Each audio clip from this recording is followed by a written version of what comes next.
This is problem 1.20 from Francois Tardieu's Backgammon Strategic Concepts book, chapter 1. Here's the position. We're blue. Our home board's in the bottom right. We rolled a 4-1. Look at three possible moves for the 4-1. I'll give you my thoughts, what I see as some of the pros and cons of each move. Look at Tardieu's analysis with feedback from XG, some of Tardieu's key points, Tardieu's summary, and at the end of the video, I'll have a position modification, which I have some questions about. Here's the first possible move, 11-7-8-7. Looks like this.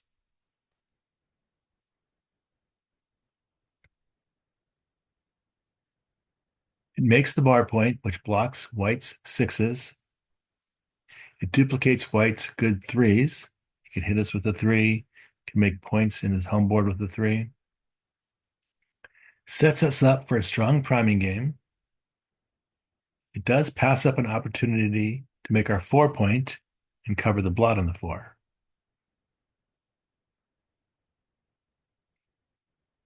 Second possible move is 8-4-6-5, making our 4-point and unstacking the 6, like this.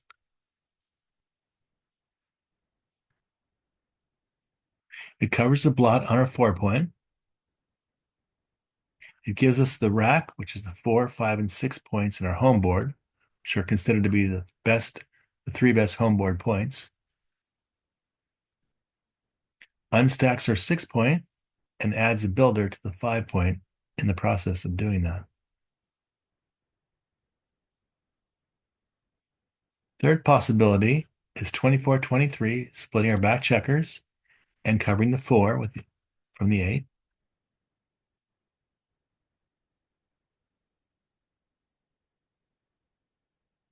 It does cover the blot on our 4-point, gives us the rack, 4, 5, and 6.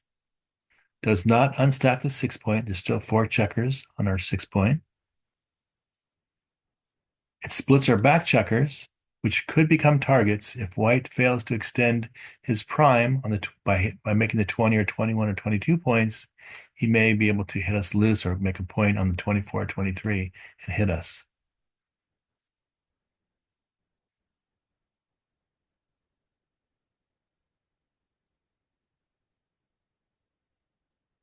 Here are the 3 final positions.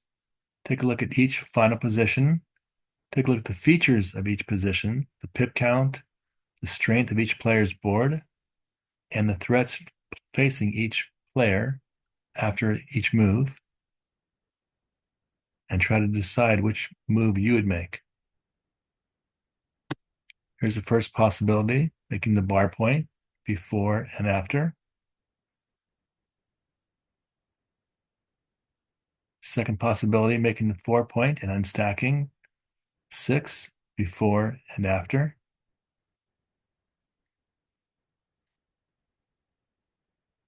And here's the third possibility, we're making the 4-point and splitting our back checkers before and after.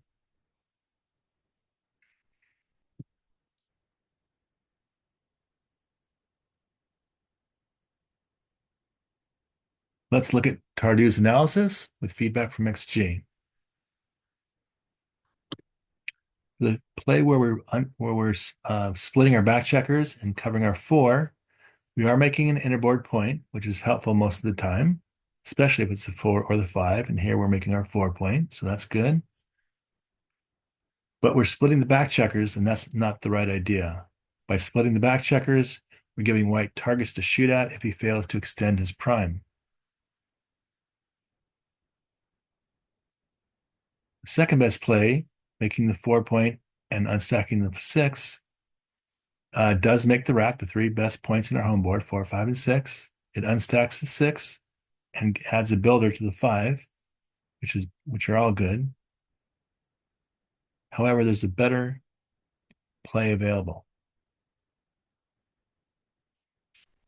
which is making the bar point, 11-7-8-7. This play creates a solid structure which can easily be extended into a 5' when we cover the 4. So once we get the 7 covered, if we're able to cover the 4 and not get hit and cover this, we'll have a prime from the 4 to the 8, which will severely hinder white's ability to move. By covering the bar point, we're also giving white numerous bad rules. Sixes don't play well. He's got to choose between some good rolls, like rolls with 3, like 1, 2, 3, 2, 3, 4, 3, 5. And also, since white has a weaker inner board, if we do get hit on our 4 point here, we'll have no trouble coming in. We won't be we won't be in that bad shape, even if we do get hit. Worst case scenario.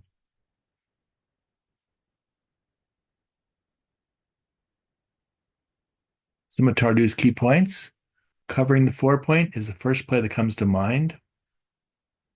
Going 8 to 4, which leaves us to decide between unstacking the 6 or splitting the back checkers. And splitting is not the right idea, so that's why it's the third best of all of the top 3. We're not in too much of a hurry to split our back checkers because white's checkers, his 3 prime is not very strong. We're not too worried about being stuck back there yet. 11-7 hinders white's ability to move. We're giving him a lot of bad rolls and duplicating his good rolls.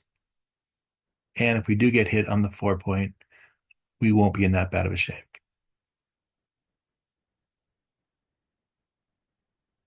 Tardieu summary.